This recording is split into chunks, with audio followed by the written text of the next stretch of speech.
Welcome. Welcome back. Last time I noticed that I was a little too close to the camera, so I'm trying to back it up a little bit this time. Hopefully I won't be like all face and no anything else. Welcome to the podcast.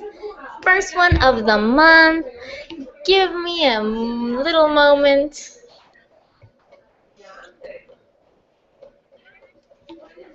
I'll be right back. I am so sorry. Give me a second.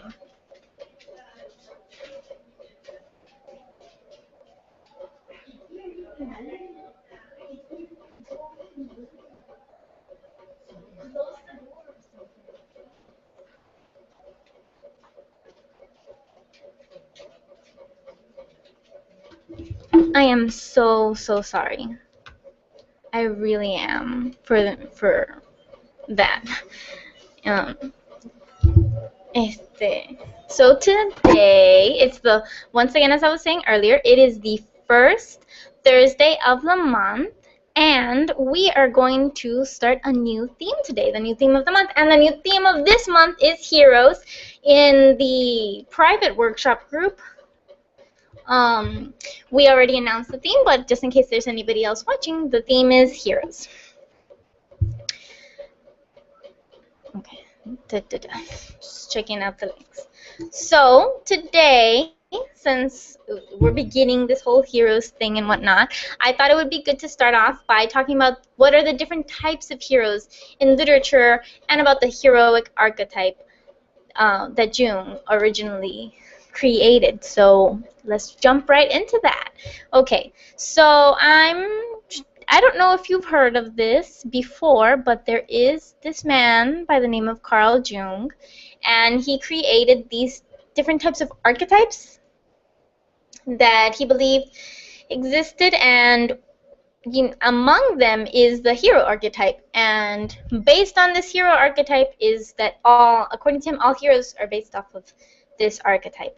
Now, I'm just going to go ahead and read the definition of what was Jung's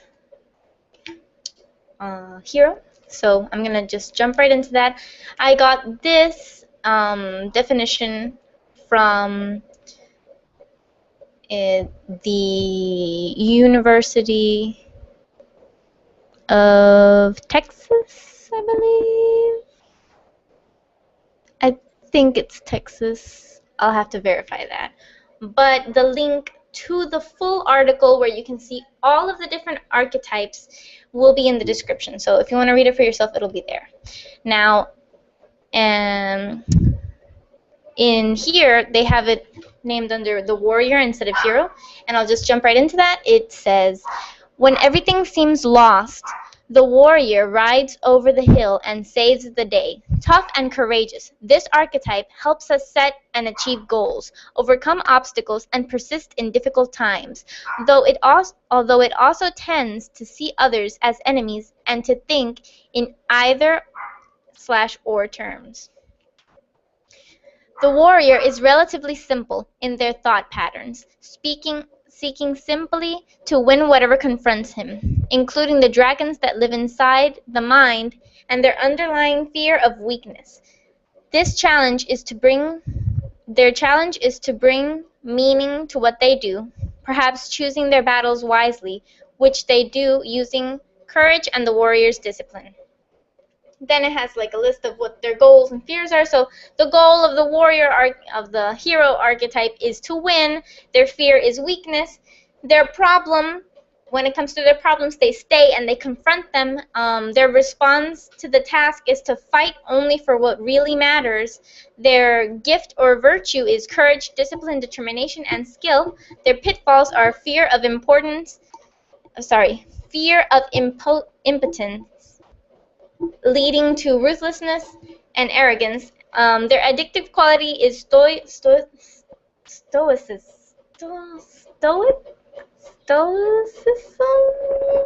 I can't pronounce that word. I'm sorry.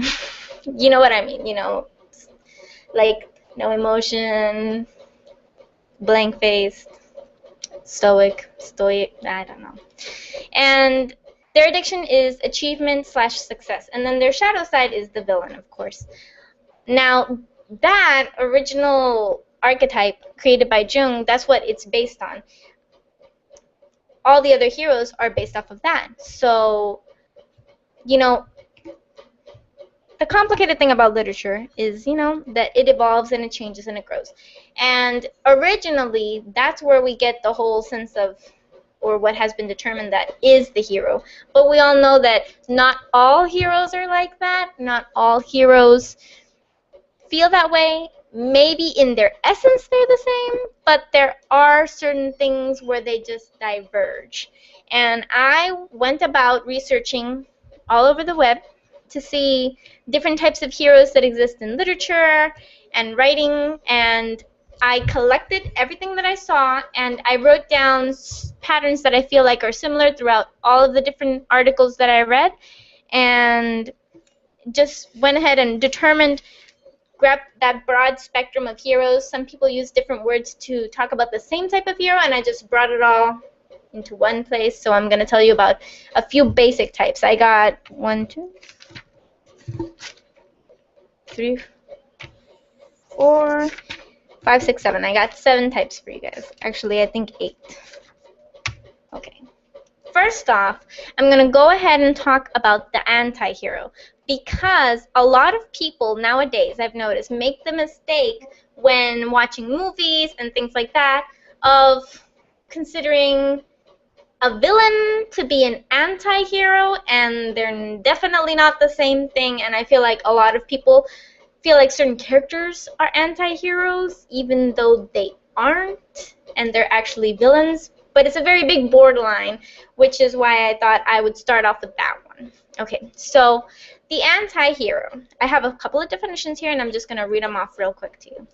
So the anti-hero is an opposer of society's definition of heroism or goodness, and he may be an outlaw or considered a villain from the perspective of society. Society looks at them and thinks that person's a villain. That person is wrong and a ne'er-do-well, So from society's perspective, they're outlaws, they're villains.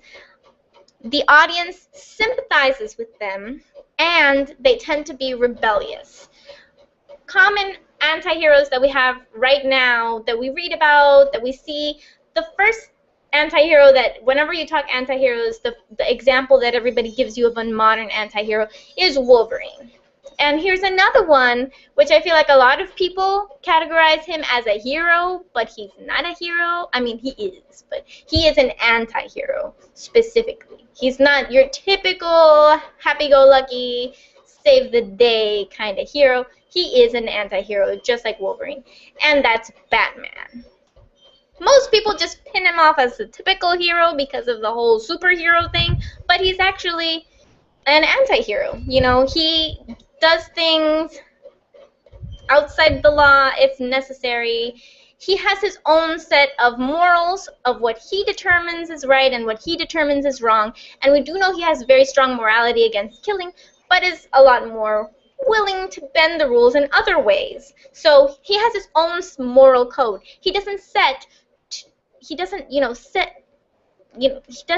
maintain himself within that standard that the society around him has of what is good and what is wrong. And we know that he is surrounded by a very corrupt society in Gotham, as he often quotes that he is the hero that Gotham needs, not the one it deserves. Because in reality, he may not be the greatest of heroes, but Gotham is like the trashiest city ever and doesn't deserve the greatest of heroes anyways. Doesn't even deserve him, because he definitely works way too hard for them. So Batman is an anti-hero. Wolverine is an anti-hero. Give me a second checking all the comments. I'm going to verify how you guys are doing over here.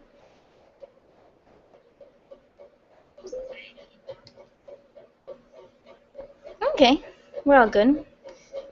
So yes, Batman is an anti-hero. Wolverine is an anti-hero. And don't quote me on this. This is up for debate. But Loki is not an anti-hero. And he, in my opinion, is one of the most commonly mistaken characters, especially with the movies, to be thought of as an anti-hero rather than a villain. And Loki is a villain, although I agree, he definitely gets ya.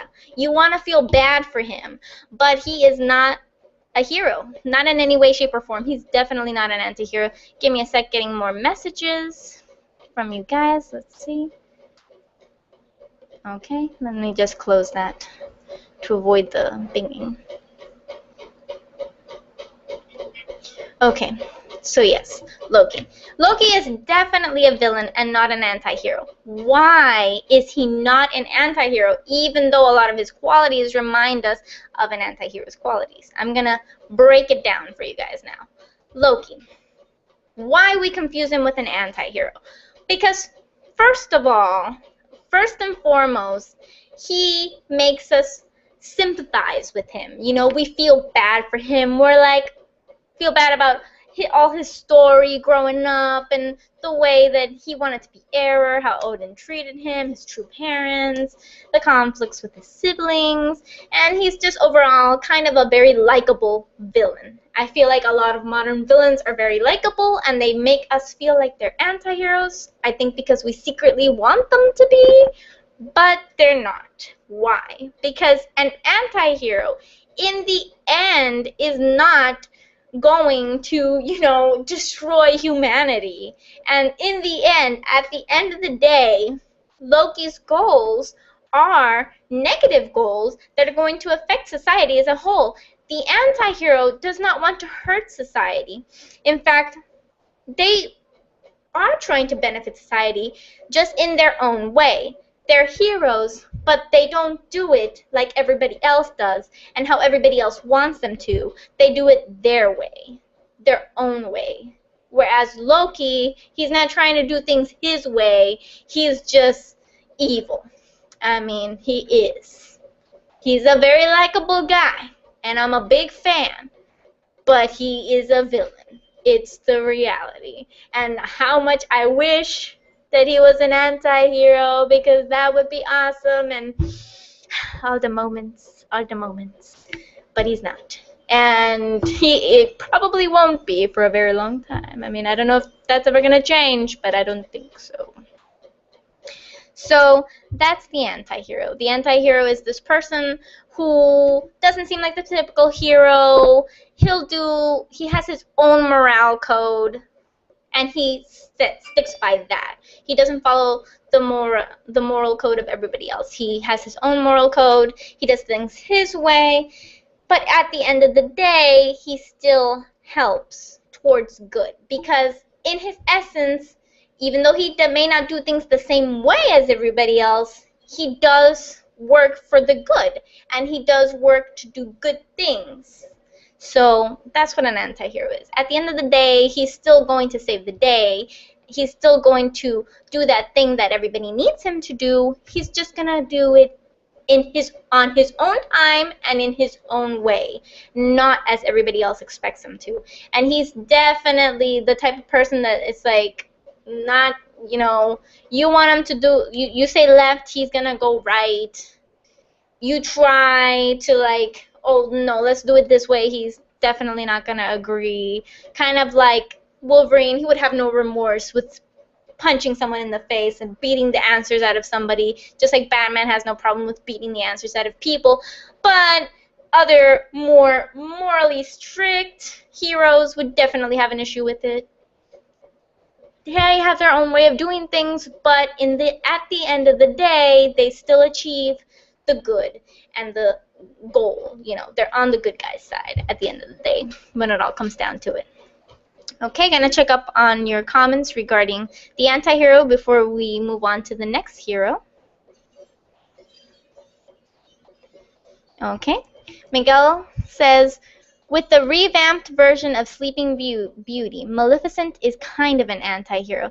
Yeah, I have not seen that movie actually. I know, some of you people may be hating on me right now because of that. I haven't. But I have read other people's review on it, and people who are really big Maleficent fans, the Disney Maleficent, the original Disney movie Maleficent, versus this Maleficent, and I feel like I agree with their statements. I'm like, yeah, I get you, girl. I get you why you didn't agree with it. And this one particular person, she was a big Maleficent fan, and she loved Maleficent because Maleficent in the original Disney movie is a villain who is pure evil. She's truly evil. There were no other issues or like, oh, really? It's like they make me seem like the bad guy, but I'm not the bad guy. Look at all these bad things that they did to me, and I'm just defending myself, kind of thing. She was evil, period. And she loved that about her, and it really bugged her that they got all this melodrama and turned her into this thing that she wasn't. She really liked her for who she was as a villain.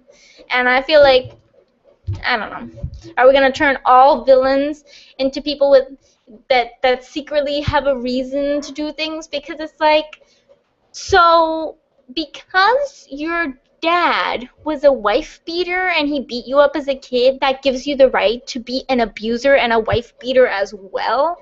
Like, think about those things. Just because bad things happen in your life doesn't give you the right to do other bad things in exchange. So it's a little touch and go. It's gray, you know, like all of the things in humanity. It is gray. We feel bad about it. We feel like it somehow gives them a sort of justified reason for their behavior. Maybe they didn't get the person that they needed to save them or help them, and now that's why they're in this lost cause kind of situation. But we'll get to more of that. We're going to talk about villains in the future. So we'll definitely go deeper into the whole villain aspect of it all. But yeah. Mobster Lilybeth with that accent. Thanks. Maybe. I don't know. I don't even know if that's a compliment or not. Okay, the next type of hero that I got is tragic heroes. Now, these heroes, like, they originate from the Greek and Roman, from the Greek tragedy. You know, you got the perfect examples of Greek and Roman tragedies and stuff like that. You got Odysseus. He is Odysseus. No, he's not a tragic hero. I mean, he is from a tragedy, but he is not the example that goes in this area. A tragic hero is Achilles. Achilles. I feel like I want to say Achilles because that's how you say it in Spanish, but I think it's Achilles. Yeah, I'm going with that. Well, yes, Achilles, he is a tragic hero. And what is a tragic hero? I feel like by saying that it's more than enough. But a tragic hero is the hero of tragedy whose fatal flaw brings about his downfall, but not without achieving some kind of transformation, some kind of transforming realization or wisdom. And other examples of tragic heroes are actually Darth Vader. That's an example of a tragic hero. And why? You know, he starts off as this guy who was a good guy, who was like the hope to save everything, and who was going to bring balance to the Force. And he did. He did. Not in the way everybody was expecting, but yeah. So, starts off on not the best path. Starts off well, then gets corrupted because of his fatal flaw. For Achilles, it was his heel. That was his fatal flaw that killed him. And now we say that it's your Achilles heel. Your fatal flaw is your Achilles heel. Achilles is what made that famous, made that an idiom. So with Vader, he had the fatal flaw, you know, he saw his wife dying. He panicked. He joined the dark side.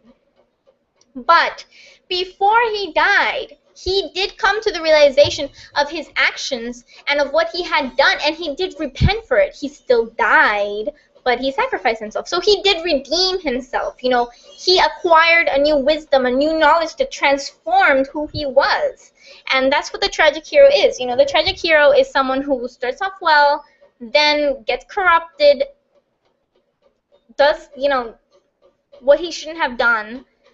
Then because of that fatal flaw that he has, because of that thing about him, he gets corrupted, he goes on the bad side, and then before he redeems himself, he comes to this realization of what he has done. Something happens that makes him realize the wrong that he has committed, and then he sacrifices himself. So that's the tragic hero.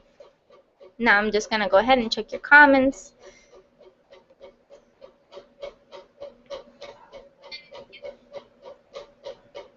Okay, you haven't gotten here yet to this part of the video. It's not totally live.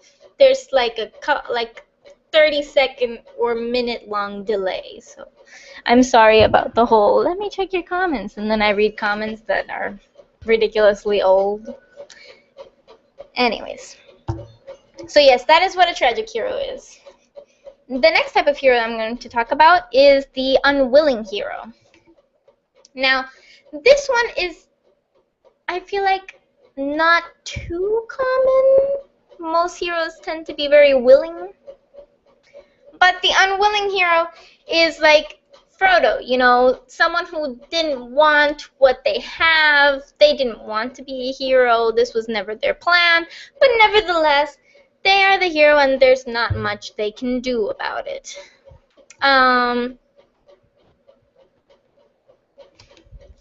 Other unwilling heroes, Spider-Man. He did not want to be a hero originally. That was not his plan. He got bitten by a spider. It was all a big accident. He had that incident with his uncle that made him reflect upon the whole, with great power comes great responsibility and whatnot. So at first, that wasn't his plan. And another unwilling hero is Bleach. That's the name of the series. Is Ichigo from Bleach. For all of those of you who watch anime, Bleach is one of the big ones. And for those of you who do not, it's an anime. It's about Soul Reapers. Now, that character, Ichigo, when he starts off, he's just this guy who sees ghosts. And he's helping this ghost girl, and he just, you know, ghosts are always pestering him. But this particular ghost girl, he had like a little soft spot for her, and he would pass by, and he would leave there were flowers there and whatever. Some kids were messing with her grave, and he got all pissed off, and he would defend her and whatnot. Then, out of nowhere, Soul Reapers come into his life, and he's like, whoa, whoa, whoa, back it up, I did not sign up for this. And suddenly, you have Soul Reaper no longer able to fight. She's all like, boom, I'm going to have to give you my powers. You're going to have to become a Soul Reaper so you can destroy this evil creature that's trying to eat souls. The souls of the innocent. And he's just like, whoa. So they do that. He gains her powers. And then after he saves the day and whatever, he's thinking, I'm going to go back to my normal life. You know, your problem, Soul Reaper. What are you going to do now that you don't have powers? Not my problem. Not my problem. And then there are other souls in danger. And it's the Soul Reaper that gives him her powers that has to convince him to be a hero, because he doesn't want to. He doesn't want to save souls, lives, and destroy these things called hollows or anything. He didn't sign up for none of that. He just wanted to save his sister in a moment that she was in danger. But now he really doesn't care. And Rukia has to appeal to his humanity and just push him into being a hero, and later, you know, he becomes a great hero. So that's what an unwilling hero is. Unwilling heroes tend to be full of doubts. They're hesitant. They're very passive.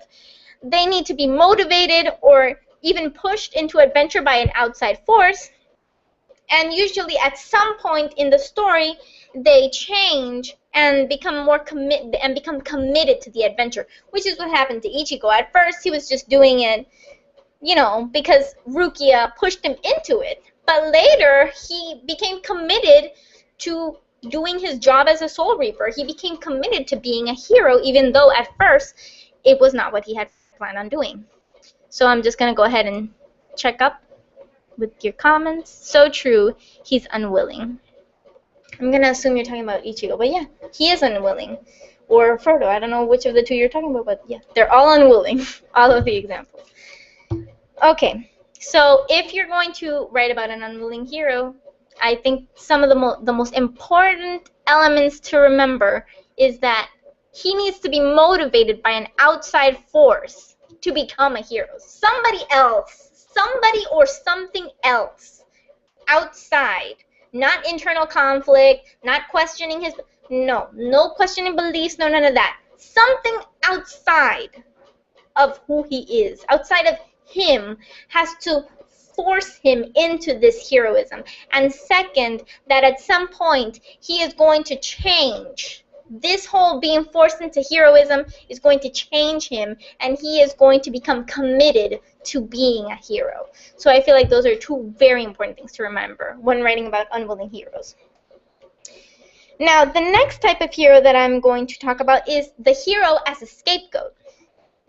Now, the hero as a scapegoat is a hero who suffers for the sake of others. Now, generally, most heroes suffer for the sake of others, but we're talking like Jesus, like giving your life, dying for the sake of saving others. That's what it is. So it's a hero. He's going to have different things, but in the end, he's going to sacrifice everything that he is, whether it leads to his death or not is not a necessary thing. They don't have to necessarily die. It's just that it's a tendency that they do, but they don't have to. So he could just suffer brutally so that other people can be free, a la Belle from Beauty and the Beast. So think about Belle at the beginning of Beauty and the Beast. What did Belle do?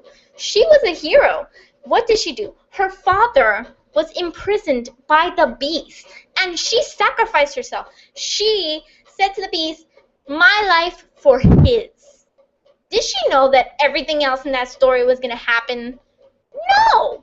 At the time, all she knew was that her father was sick and imprisoned by this beast, possibly for the rest of his days, and that the only way that she could save her father was to sacrifice herself. She was going to take his place, and she was going to be the one in that prison for the rest of her life, just dying away. That is his hero as a scapegoat. Someone who sacrifices their well-being, and I know most of the time you think, oh, well, that is what every hero is, but it's beyond that. It's like they do a big act, and they truly sacrifice everything, and that other person is freed in exchange for the hero's life. The hero's life has to be sacrificed so that the other can live. And you have to have that. You have to have that moment of the hero takes his place and the other guy is freed. You know, it's like a trade, an exchange. So it's not just, I had a bad moment and we both were freed. No, it's like, you were free and I got screwed. Period. Now, what happens to the hero after he gets screwed over? That's up to you. You can give him a different ending if you want. Like Belle, things ended up going well for her, even though at first she did do the ultimate sacrifice. So, or like Jesus, he came back. After 3 days, he was resurrected. So the hero doesn't necessarily have to like be done, that be the end of him, but yes, he does have to sacrifice his life in whatever way you want it to be, but there has to be that exchange. What happens to the hero after the exchange is up to you, but the exchange has to happen. That is what makes it the hero as a scapegoat. I'm just going to verify your comments now. A martyr. Yeah, basically, I feel like yes, in a way, but at the same time, not necessarily, because martyrs are just these people who sacrifice what they have for others, but this hero doesn't necessarily think... Katniss. I was trying to remember her name. Oh my god. Think Katniss Everdeen. The first thing she did, that very first act that she did, of sacrificing her life for Prim's. Heroes are complex. They go through the different phases. That action of She went and faced her death. At that moment, she sealed her fate so that Prim wouldn't have to go. So it's not necessarily an act you're doing because you're kind and a martyr. You might be doing it for selfish reasons. In her case, because she loves her sister and she doesn't want her sister to die. So it's not, I feel like not so much martyr, because martyrs are there for the good of everybody, whereas a hero as a scapegoat may be doing it for their own interests. Like, for example, Belle was doing it for her father, not some random kid on the street who was an orphan or something, you know? So that's why I feel like it's very borderline. I feel like not so much, not necessarily. They might be a martyr. I mean, look at Jesus, right? But I don't think that necessarily they have to be a martyr. Let me just go ahead and check your comments again. Oh my God, I'm sorry. I can barely see. Miguel says, well, that can be reminiscent of Jesus in the Bible, viewing it in a literary way. He sacrifices himself for the great of humanity and cleanses everyone of their sins. What you just said. Also, I recommend The Messenger by Lewis Laurie. That type of character Lily is talking about. Okay. Thank you for the recommendation of what we can use to guide ourselves into what type of, to seek further into this character type. Okay, the next type of hero that I'm going to talk about is the Chosen One. Now this one, we all know about the Chosen One. This is typically a character that they're born to be a hero. Nobody else can do it. It's this guy. Nobody else can take his place. This is the person who's gonna save the world. Period. There are no other options. Her whole fate lies upon this person. A movie that plays with this concept in a really fun way, I think, is the Lego Movie. I know you're like, oh, and more kid movie references, Lily. Well, yes. They are more kid movie references. The Lego Movie. Spoiler alert. Like, if you haven't seen it, I am so sorry. Big, huge spoiler incoming. So if you want, don't listen to what I'm about to say. And when I'm done saying it, I'm gonna make a signal. I'm gonna lift my pen like this and close my fist around it. And then you'll know that I'm done with the spoiler if you want to see it and you don't want to be spoiled. So it starts now. Okay, so in that story, we start off with this character. I do not remember his name, but he's pretty ordinary, the same as everybody else. In fact, nobody remembers him. He's a complete nobody. And apparently, the Chosen One. Who would have thought? But then, you know, he's an unwilling hero. Not only is he the Chosen One, but he's an unwilling hero, and later he becomes committed to it. So you see how they fuse the two types of heroes here. Now, at the end of the movie, they discover that there was no Chosen One. Nobody was a Chosen One.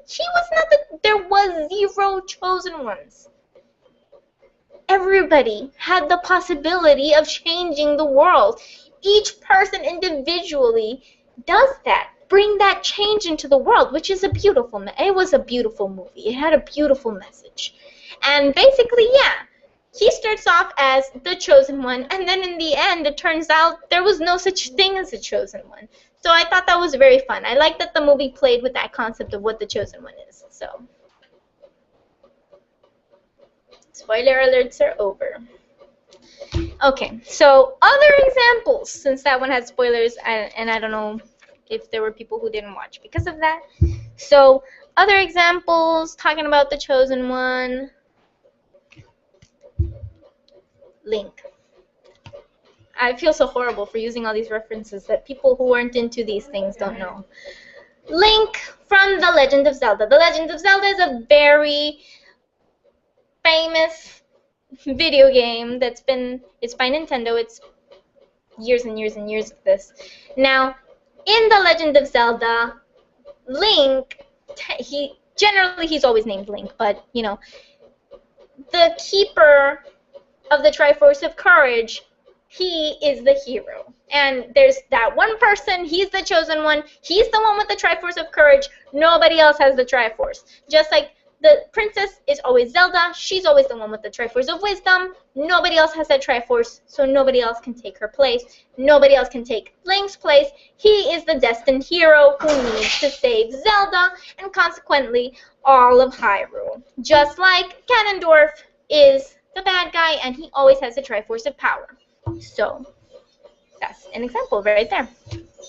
Another example of movies where you have like the chosen one and nobody else can do it. Actually, going back to my Jesus reference, Jesus.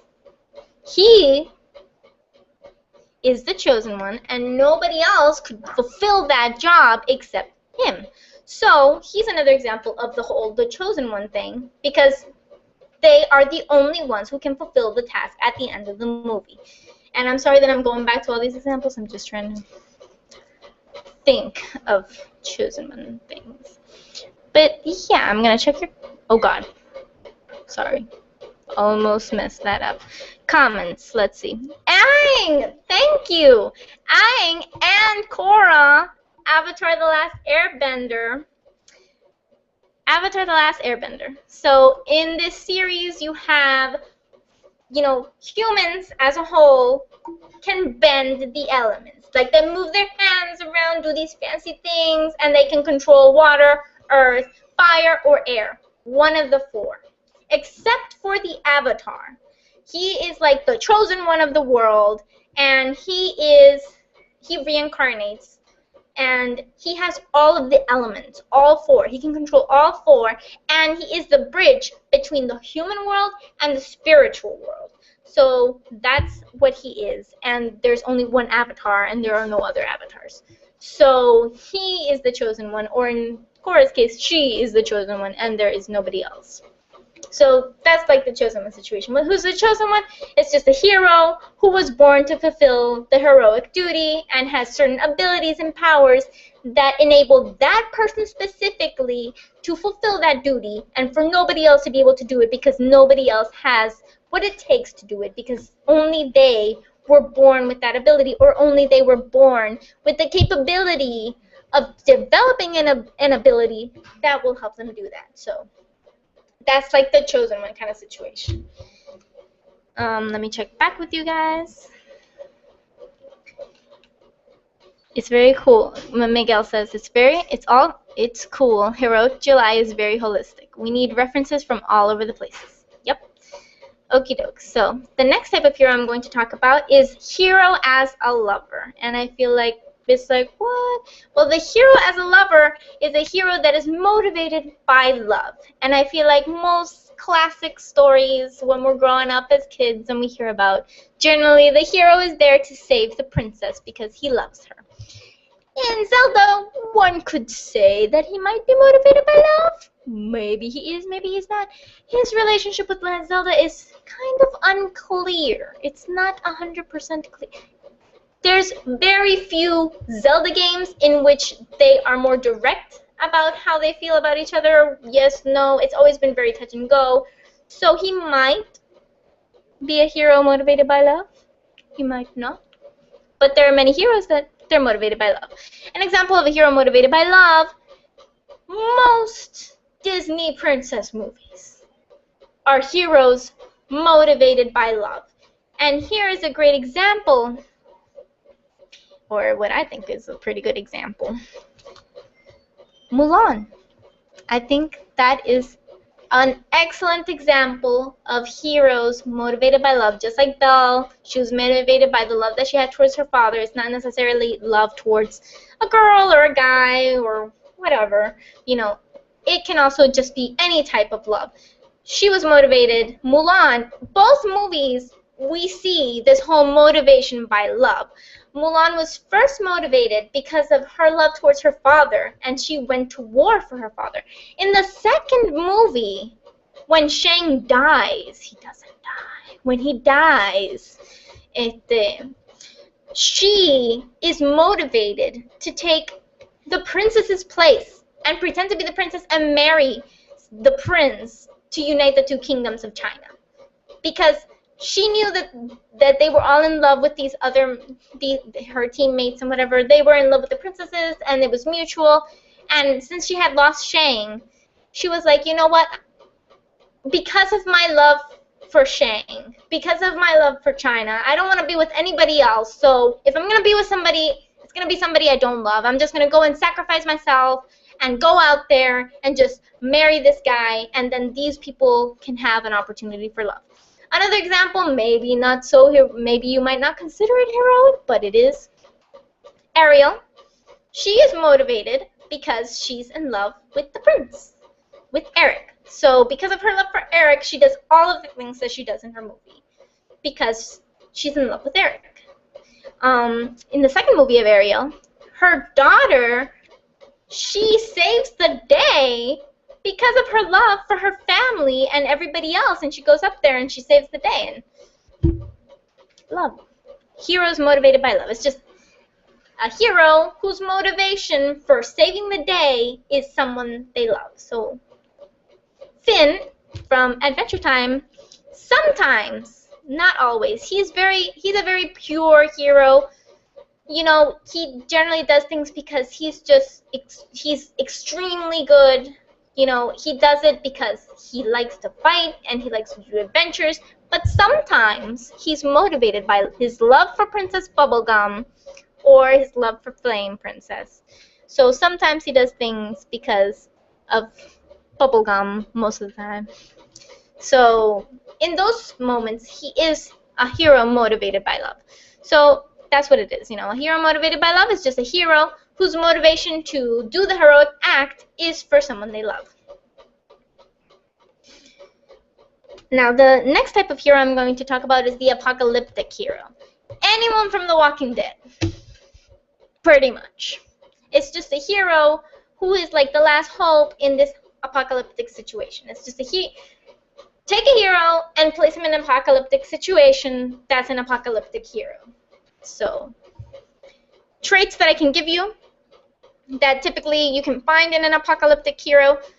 Well, apocalyptic heroes tend to be central figures who act heroically. They don't change much in their personality-wise. They don't tend to change much. Their main function is to bring about change in everybody else that surrounds them. And other characteristics that they have is that they face possible destruction of an entire society. So, but again, it varies. So, apocalyptic heroes tend to be heroes who just, you know, they're in the situation where society is doomed. Them with their allies are basically the last hope, and it's all about keeping everybody else in check around them. For example, Herschel from Walking Dead, he was who kept the humanity in the group. He was an apocalyptic hero. He was in an apocalyptic situation. He himself did not change much, but he did change those who surrounded him. So that's a very good example of what an apocalyptic hero is. Now, finally, I'm going to talk about the typical hero that we see, which is the willing hero. You could call it whatever you call it. Willing hero, hero as a warrior, the superheroic, you know, whatever you want to call it. It's that typical hero. You know, he's a hero because he's the hero. That's it. You don't need any more explanation. He just does good because that's what heroes do. That's just a classic hero. You know, they're committed to the adventures. They do not have doubts. They're brave. They're self-motivated.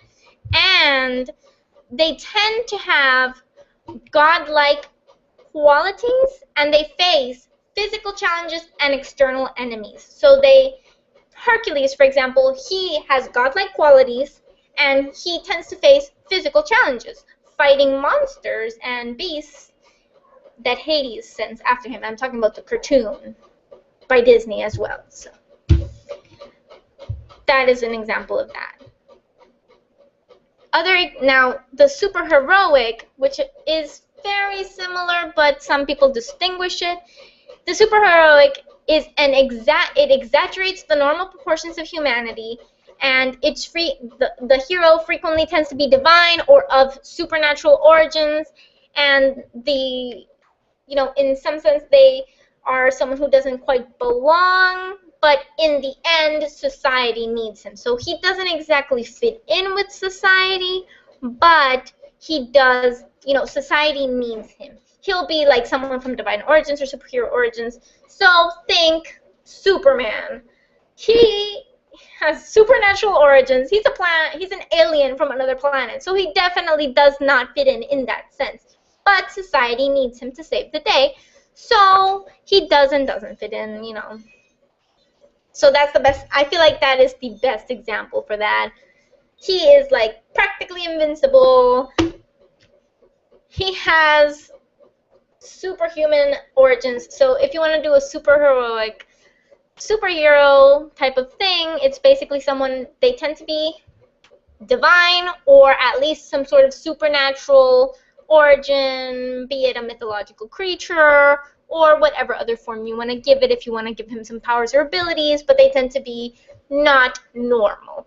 But, and another important element to this is that society needs them. So they are not normal, and because they're not normal, they do not fit into the puzzle that is society, but nonetheless, society needs them. So society can't just be like, go away, because they need him around. So if you're going to do a super heroic, those are just little things that you should keep in mind when you're doing it. Now going back to your innate hero. Okay, so those are the types of heroes that I rounded out for you guys, just some basic ones down. Overall, like my biggest tip towards you guys, if you're gonna do a super short story, then I recommend you choose what type of hero you want and stick to that. Because if it's gonna be like a page, you don't have time to make a complicated hero. Choose a type and make them like that. If you're gonna make a lengthier short story, like maybe a couple of pages, then you have more space and you can make the hero a little more complex if you want to. Personally, I wrote a short story about heroes. When we thought of this idea, I was just like inspired and I wrote something, and in my short story I have two different characters which are each a different type of the heroes I mentioned before. I have one character who is an anti-hero, and I have one character who is a hero motivated by love. So I have those two types of heroes in my story. And that might be the one I share at the end. It might not be, I don't know. But since it's very short, what I wrote is like 2.5 pages, so I tried to keep it simple, one type of hero for the character, and that's it.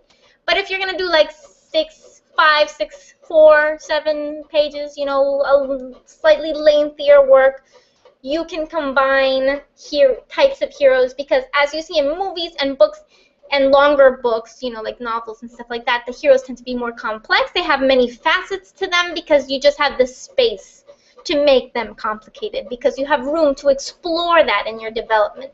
So if you're going to make a lengthy short story, then my recommendation is at most you can mix 2 types of heroes, but don't mix more than that because there's not much space for it in the narrative. If you're going to do a very short story, just stick to one type of hero. Don't complicate him. You know, you really don't have the space to elaborate on him, and it's really just going to hold you back when you're trying to write, because you're not going to be able to really project everything in such a small space. So if you're going to do a very short story, just go for one simple, keep it simple, one type of hero. If you're going to do a longer short story, you know, I'm talking between 5 to 10 pages, maybe 15. You know, if you're going to do that, then go for 2 types. And if you're going to do a very long short story, like if you're going to go all out 30, 35, then feel free to mix 3 different types. But like the longer the work, the more you can mix them together. The shorter, the less you should mix them. You should keep it simple. So you should just keep it simple, stupid. So just remember that, you know, when you're making a short story, the most important thing to remember about short stories is that you should kiss. You should keep it simple, stupid. So do that. Remember that acronym. I'm going to check back with your comments now. Or you can always write an epic poem. You can definitely write an epic poem. My recommendation is, if you're going to write an epic poem, don't do it last minute because they are very lengthy poems. So take your time. Epics tend to be the narrative of a hero's adventures, so you can explore things that heroes did. So I don't have much to say about that. I'm more of a narrative girl, but Miguel is here for you. He is a poet, so if you have any questions about how to write epics, ask him. And he will, I'm sure he has no problem answering. In any case, email us because we're the ones who manage the email, and if you have narrative or poetry questions, we work together towards answering those. So email us, post on the page, comment below, you know, message us, tweet us, just get the message to us, and we'll try to clear up any other doubts that you might have that we didn't cover here, things that you're curious about. But yeah, you can do an epic, definitely. You can do any type of poem. In fact, it doesn't even have to be an epic poem. It could be another type of poem, but you somehow, you know, not necessarily narrating the events of a hero, but something else, something, I don't know. I feel like there are different angles you can go about this, but you can make a fragment. It doesn't have to be a short story or a poem. You can write a fragment of something. That's totally acceptable. It's all up to you. You can write a script if you like making plays, dramas. So if that's your thing, you can go ahead and write a script. We're open to whatever. You can write an essay. If you want to write an essay, it's all up to you. So there are many ways of going about it. Do whatever makes you happy. Just remember, the longer the work is, the more complex you can make it. The shorter it is, the simpler it should be. So just remember that when you're creating your heroes. Heroes don't necessarily have to have one.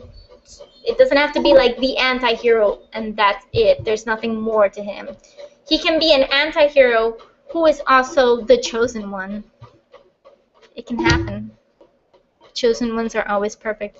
In fact, it can be like in the Lego movie, he is the chosen one, and he's also an unwilling hero. He has those two qualities in him. So heroes can be a combination of many of these types or just one.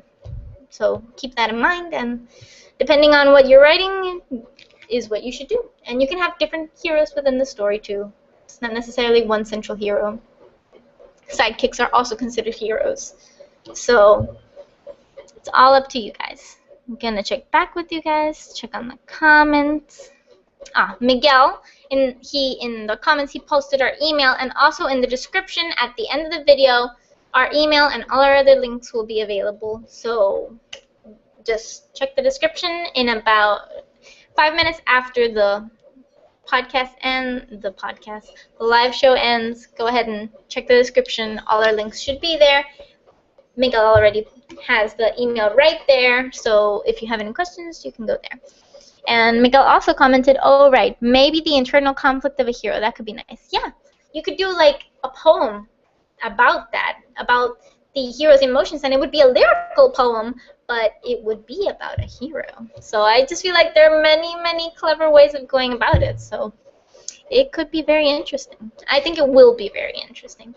So that is it for today, unless you guys have anything else that you would like to add. But otherwise, this is all we're going to cover today. Next week, we're going to talk about the hero in literature. And after that, we are going to talk about the monomyth. So stay tuned. That is what we'll be covering. And next week, leaving you guys in the trusty hands of Miguel. See you week 3, and I will be commenting with you guys next week, so see you then. And as always, remember, if you have something you have written that is not related to heroes, or maybe it is, it's up to you, that you're not going to submit at the end of the month for the hero thing, it's not related to that, that you just want us to critique, email it to us and we will read it on the show. Just email it to us and let us know. And generally we post it on the blog. In the email, let us know if you're okay with it being on the blog or not.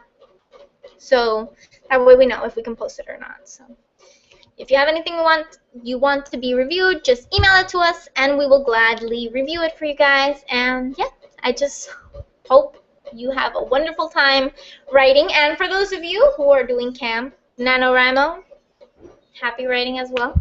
Good luck meeting your goals by the end of July. 2 to 3 days in. Exciting, exciting. Well, I'll see you guys later. Lily signing off for the night. Click on our links. See you next week.